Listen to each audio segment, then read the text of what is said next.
Hello, explorers. Welcome to Reach the World. I am Tim. I'm so happy to welcome you to today's special live stream event with Lee Murphy, who is joining us all the way from Colombia to give us a preview of her expedition to Colombia, where she is taking a close look at biodiversity and some of the smaller creatures that inhabit the dry forests of Colombia.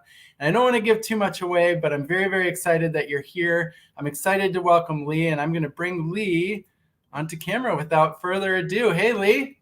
Hey, everyone. I'm Lee, and I'm a community scientist with Biobus. But like Tim said, I'm currently calling in from a place where I normally don't live. I'm on an expedition to Colombia, and I can give you a little peek outside my window right now. I'm just currently inside of a house. But if we take a peek outside this window, you're going to notice lot kind of different environment. Got lots and lots of trees, these red tiled roofs. Very different from where I'm normally living, which is in New York City. So again, I said I work for an organization called Biobus. Again, I'm a community scientist, and that means I like to do science with students all over the world, but specifically most of the time in New York City. But Biobus is very special because we use a very cool scientific tool to give everyone a new look at the topic of biology. So this that I have right here with me is something called a microscope. And I'm going to quickly just show you a view in the microscope because I'm very excited about demonstrating its capability even online. So before I show you a creature, I'm going to show you how it affects a sample like this. So this is a regular view of my finger. And now, if I put my finger under this microscope, I'm going to switch the view. So now you're able to actually see how much closer and how different the view with the microscope is as opposed to just using your eyes. So this is something I'm hoping we can explore together. All right, it's how you can use the microscope to study creatures not the size of me and you, but much, much tinier. So I'm going to give you a small look. Hey, this is something you can see right here. This is a creature that I caught just moments ago visiting a flower just outside my door. So now if I put this creature under the microscope, you're going to be able to see things a lot clearer. So this is definitely something we're going to be doing together. We're going to be investigating creatures, very small creatures like this one, using cool scientific tools like microscopes. So this was just a little tiny preview, but I wanted to tell you a little bit more about myself. So again, I'm Lee, and I have a little slideshow to show you that gives you a little more context, not just out the window, but really helps you to understand. I'm in Colombia. We're going to be looking at cool creatures, and we have a microscope. So Thank you, Lee. That's amazing. What kind of, that was a bee, right? Like, what was the creature we were looking at there? Yeah, I didn't want to give it fully away, but this is a tiny, it's called a stingless bee. So when I caught her, I was not at all worried about any sort of stings. She doesn't have a stinger. She lives in a big, big group called a colony. And she is, the specific scientific name is Meliponi. So, right. Yeah, and here in Colombia, they call them very generally angelitas. So, little angels. Very nice. What a nice name. I will bring up your slides and you can tell us a little bit more about you. Great. All right. So thanks everybody for tuning in.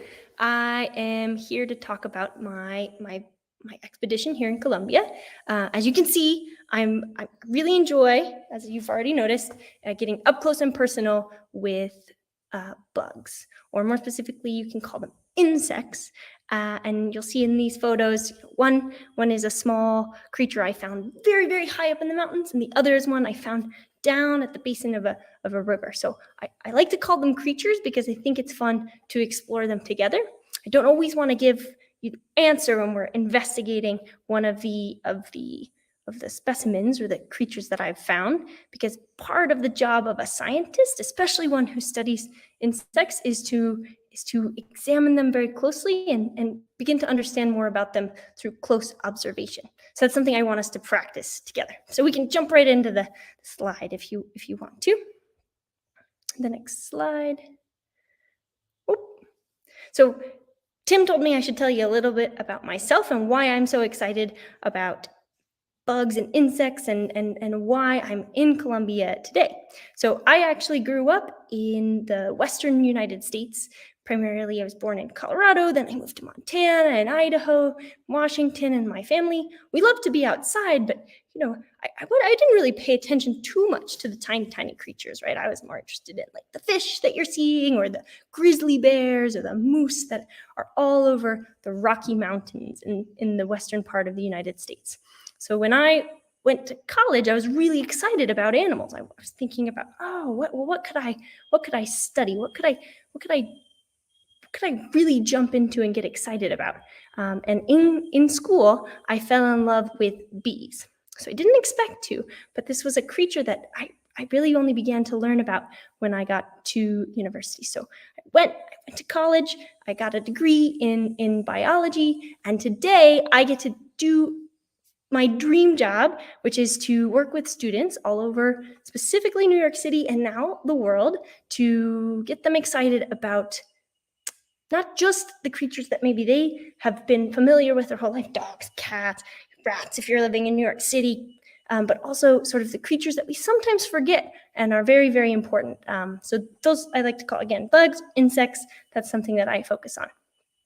So I actually I'm a type of scientist called an entomologist. So I focus on the study of insects. I also studied a little bit of geology, and I feel like that's also very important for some of the things we're going to be exploring here in Colombia. There's so much about this country that is special because of its Earth history. So these mountains, again, I told you I loved studying the creatures learning about the creatures when I was younger in the Rocky Mountains, and now I get to study creatures in the Andes Mountains. Most beautiful mountains, and we'll explore those a little bit more later. But my research, again, I'm a scientist. I focused on how certain insects are able to live in big social groups. So sociality, the ability to, it's not that you're friendly, but it's that you're able to live in these enormous groups. Some of the insects that I study live in groups of almost 1 million individuals, right? So I wanted to, when I was a researcher, learn, well, maybe what allows them to live in such big groups? Why do some insects live in small groups or even by themselves, and others are able to live in huge families of millions of individuals? So my hypothesis, or my guess, my very educated guess, that it had something to do with the way they smelled. We can talk a little bit more about that later, but I have this picture that was actually the exact kind of creature that I studied when I was doing my research. It's a bee. Again, started with a bee. So bees are very important to me, but that one is called Laseo Glossum Alvepis. It's a very long name, but it's a special type of bee that can be both social and also live by itself. So you'll see I have my collection net. You'll find lots of entomologists that are trying to catch things that are flying. You're going to use one of those big nets. We can talk about how to make those on your own in our exploration, because my hope is that everyone gets to share in the process of science, and I get to share with you the things I'm most excited about in science. Okay, so for the last 5 years, this is why I feel I am the most excited to work with Reach the World and with Tim and all these other amazing folks talking to students all over the world, is that because I've focused for the last 5 years on working with students, but specifically in New York City and in this very special laboratory. So we, as an organization called BioBus, again, based in New York City, put microscopes like the one I have behind me inside of solar-powered laboratories on wheels. And what we wanted to do is we wanted to be able to share the joy and the incredible ability to use your own hands and understand what you're looking at with as many students as possible. So we moved these mobile laboratories all over New York City to teach students there and to give them the opportunity to use research grade, the kinds of microscopes I used when I was a scientific researcher. We wanted to put those tools in their hands. So these laboratories, I learned how to drive them. Got some pictures there of me driving the first mobile laboratory. It's the big bus, and also our newest mobile laboratory, which is inside of a trailer. And both of them have solar panels you can see on the roof and microscopes inside. And you can examine different kinds of specimens or creatures at much greater detail using these types of microscopes. All right. So I brought that microscope to Colombia with me. I'm here for about a year, and I wanted to highlight that just species of insects or types of insects here in Colombia, there's over 30,000 of them. And that might not seem actually like a lot. In the US, there's around 90,000 species, but the US is also 9 times larger than Colombia, I believe. That's exact. Yes, 9 times larger than the country of Colombia, where I currently am. And there's been a lot more studies of the insects in the US. So I think Colombia has an amazing amount of creatures that have yet to be discovered.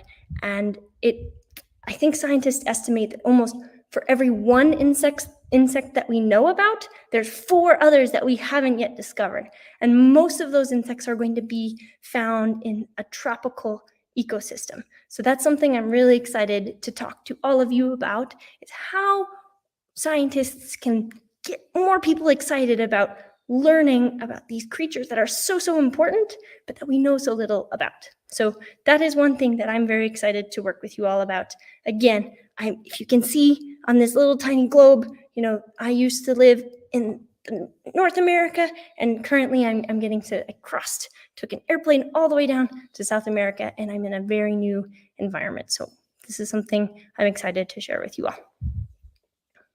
Okay, so I wanted to show you just a little bit of some of the pictures from the different types of environments that I've been traveling around. So even though I've been in Colombia for several months now, and I've wanted to experience all of the different types of landscapes in this relatively small country with an amazing diversity of environments. So diversity means a wide range, lots of difference, right? And so that is caused a lot, like I said, by the way the mountains here in Colombia interact with all the plants and the way the water moves through the environment. So here in just this small country, you have tropical rainforests, cloud forests, dry forests, snow-capped volcanoes, and you have everything in between, big savannas. So I'm excited to talk about how the diversity of landscapes in Colombia creates also a diversity in the things that live here. Okay. All right. So these are just a little bit of, in the corner, I'm not really sure if you can see, but I've got a little map of Colombia. It kind of looks like a diamond shape, or maybe some people call it a hexagon. And this province, or this area, this departamento, more kind of like a state, if you know about states in the US, is called Chocó. And this is a beautiful place here. I climbed that tree, but only because there were notches in the side. It's pretty difficult to just shimmy up it. So, but this was on the Pacific coast of Colombia, and had tons and tons of rain, lots and lots of wildlife, and you're able to walk through much more like a jungle, the type of environment that you might imagine a jungle in. So this is one place I got to visit here in Colombia. This is another place. This is on the other side. So it's not ocean facing, but this is one of the closest states or departamentos in Colombia to the Amazon rainforest. It actually has part of the Amazon rainforest contained in this departamento. This was called Guainía. And I loved being here. You can see the type of flowers that we would find were very, very rare. this type of flower is only found in that part of the world. The water of the river that we were traveling down was extremely red due to the way that the plants were interacting with the water. It was a really mind-blowing experience just to visit this amazing landscape and to be so close to the Amazon. Sorry about that. To the Amazon rainforest. But there's lots of creatures yet to be discovered and things that are very important for our entire world's health, not just the health of people very locally, but the Amazon rainforest and trees and rainforests, we'll talk about that later, in general, are extremely important for the health of the whole planet. Okey-dokey. All right. I also had a really cool opportunity to visit, those snow-capped volcanoes I was talking about. So again, the Andes Mountains, you have parts of the Andes Mountains in Colombia, and we were able to visit one of a sometimes active volcano, but it was in the state of Tolima. You can see it's kind of more in the center of Colombia, and this was truly one of the wildest expeditions I've ever been to. I've never been as high on the planet, climbed up thousands and thousands of feet, and we were able to see in all directions. We got to the very summit of this mountain. I had to put on little grippies, basically like spikes onto my shoes in order to climb up some of the icy rocks. So that was an amazing chance to see a really different landscape here in Colombia. It was very cold and very high. So that was really fun, and I learned a lot. And this is actually more where we're going to focus on, because this is where I've landed here in Colombia, and it's a place that I'm really excited to explore with you all. So this is a province or departamento called Santander. And this, I have a picture of my dog, because this is where we live, and so I wanted to introduce my dog. His name is sancocho, which is a type of soup that you can find in South America. It's a mix of lots of things, and my dog is clearly a mix. Just wanted to introduce my dog. He's probably going to bark in the background of one of these lessons. And what you're seeing in the center photo is a part of the Chicamocha Canyon, which is the second biggest canyon in the world, behind the Grand Canyon in the US. And it's by volume, meaning how much, if you were going to fill it up, how big that volume is. And so the Chicamocha Canyon is very close to where I currently live. And if you can see, it has an amazing diversity, like I said, of both creatures and also plants. And the environment here is very specific. So this is where I'm going to focus. That picture on the far right is called a ceiba berigona, which means big-bellied ceiba. So it's a tree with a huge, you can kind of see me right in the corner there. The tree is enormous. You have to take like 10 people to wrap around its big belly. And that's also a very special tree, only really found in this area of the world. Okay? So again, this is my home base. It's a beautiful town called Barichara in Santander. And this is a picture of the church in the very center of the town.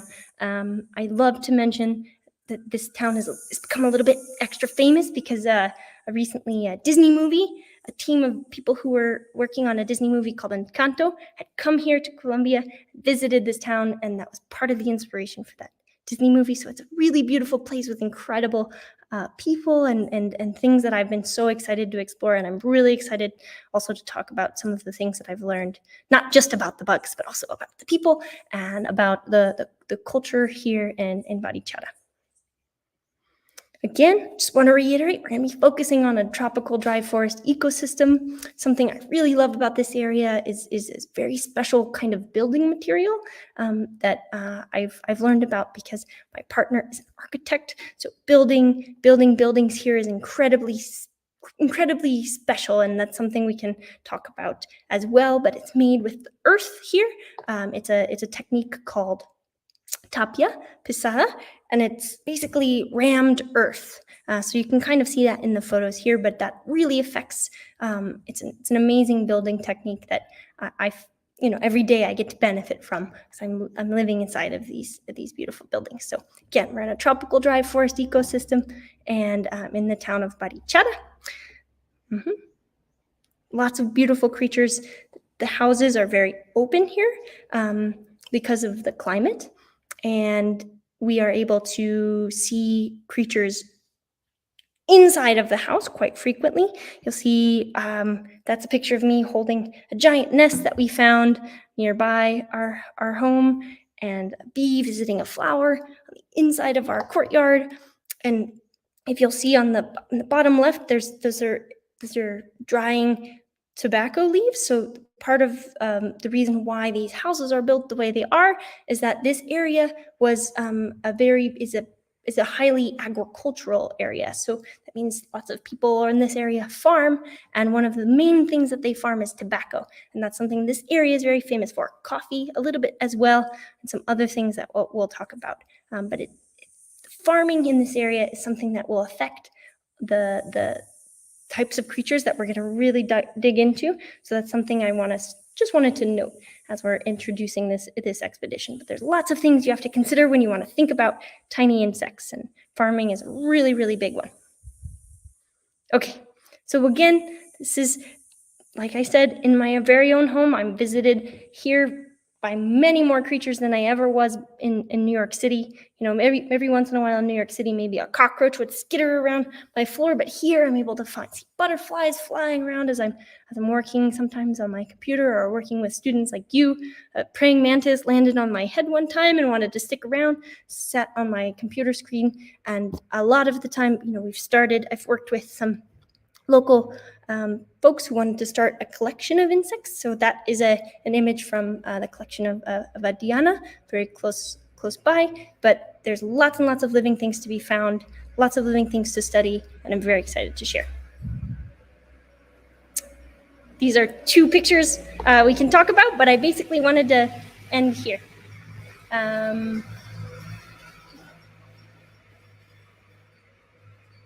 Sorry about the noise in the background. All good. Lee, that was amazing. What a great overview of where you are and what you're doing. I love the fact that you refer to every living thing that you find as a creature, because you can, you're exactly right, that figuring out what it is part of the process. Some people who are considering whether or not they'd like having insects all in their house are thinking, I'm not sure I'd be as cool as Lee seems to be with having insects all over me as I'm working at my computer. What do you like about being surrounded by so many creatures?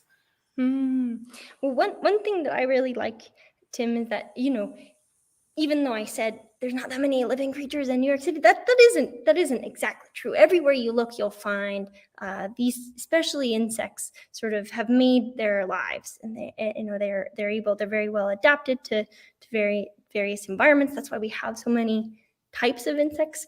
It's what contributes to their diversity, is that they're very resilient. They're able to withstand a lot. So whether that's my bathroom in New York City, or oftentimes very dry, sometimes very wet, a very varied ecosystem here in Barichara in Colombia. Something I love about being very close to insects, or paying lots of attention in my daily life, is that they're very important indicators a lot of the time for how healthy the environment is, right? So if you have a large range of insects, it means that they have lots of different kinds of flowers, things to feed on, if they're bees or other kinds of pollinators, or if there's enough, if the soil is healthy, you'll find lots of soil creatures, soil insects, and these small-bodied things that we don't think about as often as we maybe should. The more people that could get excited about them and study them, and not just be worried that, they are a little bit sometimes scary, but part of the reason that they're scary is because they're so different from us, and learning about how those differences came about, where they live, how they contribute to both, not just our life, but support other kinds of animals, birds, all the diversity of life. Thinking about how they fit in that tree of life, I think, is very important, and it's helpful for me as a scientist to remember that the point of science is to give people a chance to see things anew and differently, and have lots of evidence and observations to back up their changes of viewpoints. And so that's something I think insects, or little small creatures, are very good sort of intro, right? Mm-hmm. And a great and accessible thing for Doesn't matter where you are, you're probably going to find an insect. Maybe not in Antarctica like where you were, Tim. That's actually something I'd be interested to know. You said early on your call that you like to share the joy of discovering these creatures with kids. And I think that's really cool because kids who are following your virtual exchange journey starting now and going over the next few weeks, it's spring in much of North America. The creatures are waking up, coming out of their slumber throughout North America, whether you live in a big urban environment or in a rural area or suburbs. And the joy of discovery is not something that just happens if you're a biologist in Colombia. So I'm excited to go on this journey with you and keep building that joy of discovery, because I think all the students who follow you will be inspired by the stories you're telling and can sometimes take the things that you're teaching them and apply them to their own lives. It's exactly what I'm hoping for. So I'm hoping that in each time I get to interact with students and they know, that will, and through my journals and some of my written stuff, I'm really hoping to refer to resources and activities, hands-on activities. So if I'm getting to grab, lots of cool bugs by, their wings and thinking about that, maybe that's not something you want to do, but if you really want to sort of have the ability to do something with your own hands, I want to provide those kinds of other opportunities and activities. That's something that is very special about having worked with BioBus, is that there is no substitute for kind of being able to do something yourself and to feel empowered to engage with things that are important to you, right? Maybe you're not a bug person, but sometimes bugs are a really good it might give you insight into other things that you are excited about. So even if you're not a bug person, like you said, Tim, please join, because I think there'll be something for everyone. Well, I felt the joy of discovery when you showed the close-up of the bee at the beginning of the call. I thought that was really, really cool. And thank you for mentioning your article, because your first article of your Reach the World Virtual Exchange is now up at the address at the bottom of the screen. If you want to check out, anyone who's watching wants to check out Lee's first article, this is the first of many articles over the course of the next few weeks. And the cool thing is that students are going to be able to learn from you through this asynchronous activity of reading your article. And then they're going to get the chance to connect with you live, just like you and I are doing now, Lee from Colombia, and ask all their questions, of which I have many, but I'm trying to preserve the chance for students to ask them too. So we've got this. Check out Lee's first article. And also for any teachers anywhere who would like to follow Lee's virtual exchange journey, this is the link to the sign-up form. It is free for K through 12 classes, no matter where you are. And the more the merrier. Lee, this is going to be such a fantastic journey. Just to sort of take us out, is there anything that you're especially excited to explore with students over the next few weeks? Anything in particular?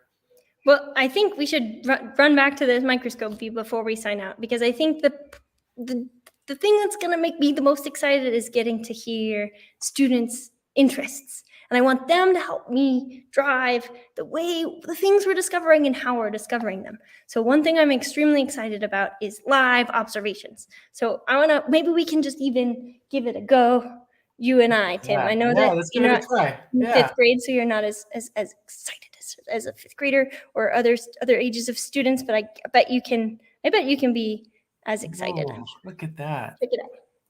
So this is a creature that I found this morning. Do you have any observation, Tim, about what it's doing, or what do you notice, or what do you wonder about this? It is very active. It's okay. It doesn't hold still. I noticed that right away. And it also looks kind of hairy, which I find really interesting, because I don't think of small creatures as hairy, or at least I've never seen that. I wonder if we can get a little bit closer. Would you like to see those hairs a little bit closer? I would love that, yeah. Right, let's see if we can, because she's moving around so much, it might be a little difficult. That's the thing about working with live specimens. But you can get very close. I'm going to stay a little bit further away. But you can start to see.